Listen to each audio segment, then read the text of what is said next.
बहुत समय पहले की बात है। एक गांव में एक गरीब आदमी रहता था।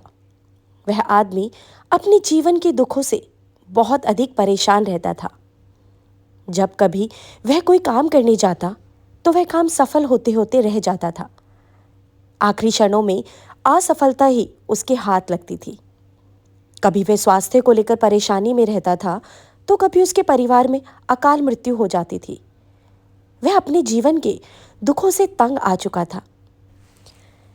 एक दिन की बात है। वह अपने घर के दरवाजे पर बैठा बैठा सोच रहा था। तभी उसके दरवाजे पर चिड़ियों का झुंड आया। वह पहले से ही परेशान था, इसलिए उसने चिड़ियों को देखकर उन्हें भगाना शुरू कर दिया। सभी चिड़ियां उसके दरवाजे से दूर हो गई। उस व्यक्ति की यह विशेष आदत थी, जब भी वह किसी जानवर को अपने घर के आसपास देखता था तब उसे मारने और भगाने लगता था। साधु संतों को देखकर वह कभी उन्हें प्रणाम नहीं करता था, बल्कि मुंह फेर कर वहां से चला जाता था। आखिरकार लगातार परेशानी झेलते हुए जब उसकी हिम्मत टूट गई, तब एक दिन उसने निर्णय ले लिया कि अब वह इस जीवन को समाप्त कर देगा। वह अपना घर छोड़कर गांव से बाहर चला गया और नदी को देखते ही उसमें छलांग लगा दी। लेकिन यह क्या, दो सन्यासियों ने उसे नदी के पानी से बाहर निकाल दिया। दरअसल जब वह नदी में छलांग लगा रहा था, वहां पर एक सन्यासी और उनके दो शिष्य बैठे हुए थे। उस व्यक्ति को नदी में छलांग लगाता देखकर सन्यासी ने अपने शिष्यों को आदेश दिया और उस व्यक्ति को पानी से बाहर निकाला गया। पानी से बाहर आते ही वह व्यक्ति सन्यासी के ऊपर चिल्लाता हुआ उनसे कहने लगा कि आपने मेरी जान क्यों बचाई? मैं जीवित नहीं रहना चाहता, मुझे मरना ही होगा। सन्यासी ने उसे समझाते हुए कहा कि यह जीवन बहुत मूल्यवान है, तुम इसे इस प्रकार क्यों व्यर्थ कर रहे हो? आखिरकार जब समय पूरा हो जाएगा तब तुम्हें यह धरती छोड़कर जाना ही है। उस व्यक्ति ने कहा कि मैं अपने जीवन की परेशानियों से तंग आ गया हूं। मुझे समझ में नहीं आता है कि मेरा अच्छा समय कब शुरू होगा। मेरे जीवन में सब कुछ बुरा बुरा होता है। मैं लाख प्रयत्न करता हूं, फिर भी सफलता नहीं मिलती। सन्यासी ने कहा कि मैं तुम्हारी सहायता करूंगा। तुम सबसे पहले आत्महत्या करने का विचार अपने दिमाग से निकाल दो, क्योंकि यह सबसे बड़ा पाप है। जो व्यक्ति आत्महत्या करते हैं उन्हें कभी मुक्ति नहीं मिलती है। तुम्हें क्या लगता है, तुम आत्महत्या कर लोगे तो तुम्हारी परेशानी खत्म हो जाएगी? कभी नहीं, बल्कि आत्महत्या से तुम कायर सिद्ध होते हो। उस व्यक्ति ने कहा कि हे सन्यासी, आप बहुत ज्ञानी हैं, कृपया करके मुझे कोई मार्ग बताइए। मुझे ये बताइए कि मेरा अच्छा समय कब आएगा और इसके संकेत क्या क्या है।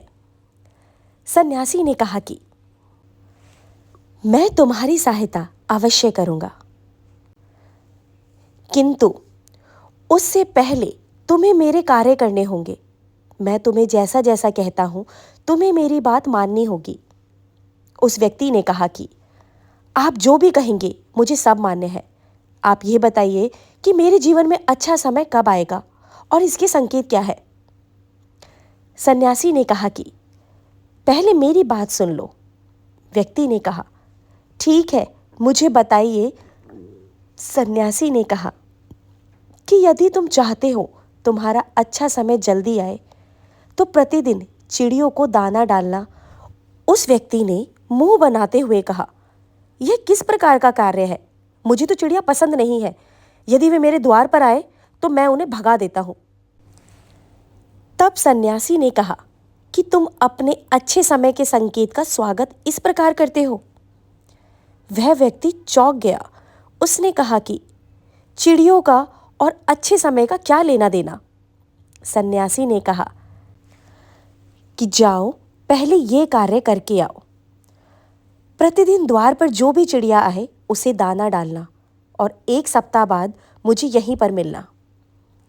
उस व्यक्ति के पास कोई और विकल्प नहीं था। उसने सन्यासी की बात मान ली और घर वापस चला गया। अब जब कभी उसके दरवाजे पर चिड़िया आती तो वह उन्हें दाना डालने लगता। इस प्रकार लगभग 1 हफ्ते का यह कार्य करने के बाद उसे लगने लगा कि उसे कुछ अच्छे समाचार प्राप्त हो रहे हैं। शायद अब उसका जीवन बदलने लगा है। एक सप्ताह बाद जब वह सन्यासी से मिला, उसने कहा कि जब से उसने चिड़ियों को दाना देना शुरू किया, तब से उसे अच्छे समाचार मिलने लगे। सन्यासी ने उस व्यक्ति को समझाते हुए कहा कि कई बार व्यक्ति अपनी परेशानी और अपने गुस्से में अपने जीवन में आने वाले अच्छे संकेतों को स्वयं से दूर कर लेते हैं। जीवन में कुछ ऐसी आकस्मिक बातें होती हैं जिनके प्रभाव से यह पता चलता है कि जीवन में अब अच्छा समय आने वाला है। उस व्यक्ति ने कहा कि अब आप मुझे बताइए कि अच्छे समय के क्या संकेत हैं। सन्यासी ने बताना शुरू किया। उन्होंने कहा कि पहला संकेत, चिड़िया, गोरैया इत्यादि का द्वार पर आना। एक सप्ताह तक चिड़ियों को दाना देने के बाद तुम्हें यह समझ में आ गया होगा कि उनका हमारे जीवन में कितना महत्व है। दरअसल चिड़िया ईश्वर की प्रिय होती है। यह छोटे जीव बहुत ही निर्दोष होते हैं। जीवन में जब भी कुछ अच्छा होने वाला होता है, तब ईश्वर उन्हें संदेशवाहक के रूप में मनुष्य के द्वार पर भेजते हैं। यदि मनुष्य उनका स्वागत अच्छे से करेंगे, उन्हें दाना पानी देते हैं, तब अच्छा समय जल्दी आता है। लेकिन यदि मनुष्य उनके साथ खराब व्यवहार करेंगे, तब अच्छा समय भी दूर चला जाता है। इसलिए हमेशा दरवाजे पर चिड़िया आए तो उसका स्वागत करना चाहिए। गाय का द्वार पर आना, गाय एक ऐसी जानवर है जो हमें दूध देती है। इस दूध को देवता अमृत समान मानते हैं। वेदों और शास्त्रों में गायों की पूजा का भी विधान है। कहा जाता है कि जब कभी घर में रोटी बनती है तो पहली रोटी गाय को समर्पित करनी चाहिए। जब कभी घर के आसपास गाय दिखाई दे तो उसे अच्छा संकेत मानते हुए रोटी अवश्य खिलानी चाहिए। गाय ईश्वर को प्रिय होती है। जो भी मन से गाय की सेवा करते हैं, ईश्वर उनके ऊपर प्रसन्न रहते हैं। गाय को कभी परेशान नहीं करना चाहिए, बल्कि उन्हें ईश्वर के संदेशवाहक समझकर सदैव उनका स्वागत करना चाहिए। स्वप्न में पितरों का दिखना। यदि कभी भी स्वप्न में पूर्वजों या पितरों के दर्शन होते हैं तो इसे अच्छा संकेत मानना चाहिए। हमारे पूर्वज भले ही हमसे दूर होते हैं, किंतु किसी न किसी प्रकार से वे हमसे जुड़े होते हैं। उनका स्वप्न में आना अच्छे समय आने का संकेत होता है। वह हमें आने वाले अच्छे समय के लिए संदेश देने आते हैं। इसलिए जब कभी सपने में पूर्वजों के दर्शन हो तो इसे बुरा नहीं मानना चाहिए, बल्कि उसे अच्छा मानते हुए मन को प्रसन्न रखना चाहिए। अपने पूर्वजों के प्रति सदैव नतमस्तक रहना चाहिए और उन्हें प्रतिदिन ईश्वर मानकर अवश्य प्रणाम करना चाहिए। पूजा करते समय आंखों में आंसू आना। आमतौर पर पूजा पाठ नित्य कर्म होते हैं, यह प्रतिदिन करना चाहिए। किंतु कोई व्यक्ति भक्ति भाव में इतना अधिक हो जाते हैं कि पूजा करते समय उनकी आंखों से आंसू आने लग जाते हैं। यह ईश्वर का सबसे अच्छा संकेत होता है कि अब अच्छा समय शुरू होने वाला है। यदि आपके साथ इस प्रकार का कुछ भी हो रहा है तो ईश्वर को धन्यवाद देना चाहिए।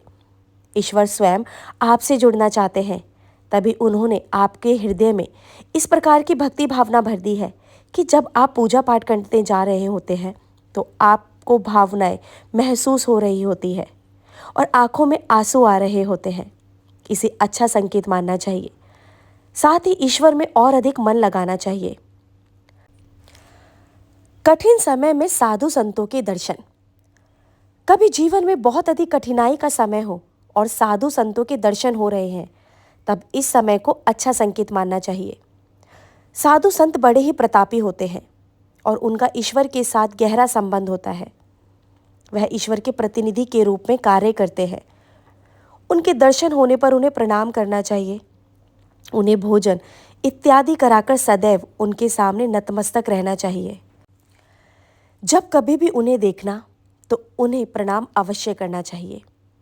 उनके प्रति विनम्रता अच्छे समय को जल्दी लेकर आती है। कठिन समय सदैव नहीं रहता है और साधु संतों के दर्शन तो कठिन समय को दूर करने में सहायता करते हैं। इसलिए जब कभी साधु संतों के दर्शन हो तो ईश्वर को धन्यवाद देते हुए उनका स्वागत करना चाहिए।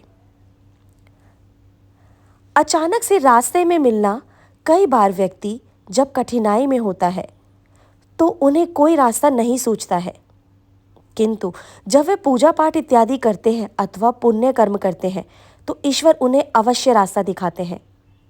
यदि आप परेशानी में हैं और अचानक से आपके दिमाग में कोई बात आ रही है कि यह करने से शायद मेरी परेशानी दूर हो सकती है, तो उसे तुरंत कर डालना चाहिए, क्योंकि यदि आपके दिमाग में यह बात आई है तो इसके पीछे ईश्वरीय शक्तियाँ हैं जो आपको सहायता कर रही है ताकि आप समाधान तक जल्दी पहुंच सकें। इसलिए परेशानी के समय मन में सबसे पहले समाधान का जो विचार आ रहा है उसे तुरंत कर लेना चाहिए। ऐसा करने से आपका अच्छा समय जल्दी शुरू होता है। सन्यासी की बातें सुनकर उस व्यक्ति ने उन्हें धन्यवाद दिया और कहा कि आपने मेरे जीवन की रक्षा की है। यदि आप नहीं होते तो मैं आज जीवित नहीं होता। मैं वादा करता हूँ कि आज के बाद जीवन में कोई भी परेशानी आएगी तो मैं डटकर उसका सामना करूँगा। साथ ही इन अच्छे संकेतों का स्वागत करूँगा। कभी किसी जानवर को देखकर उस पर अत्याचार नहीं करूँगा। इस प्रकार सन्यासी ने उस व्यक्ति को जीवन की नई राह दिखाई। उम्मीद करती हूँ आपको ये कहानी बहुत पसंद आएगी। धन्यवाद।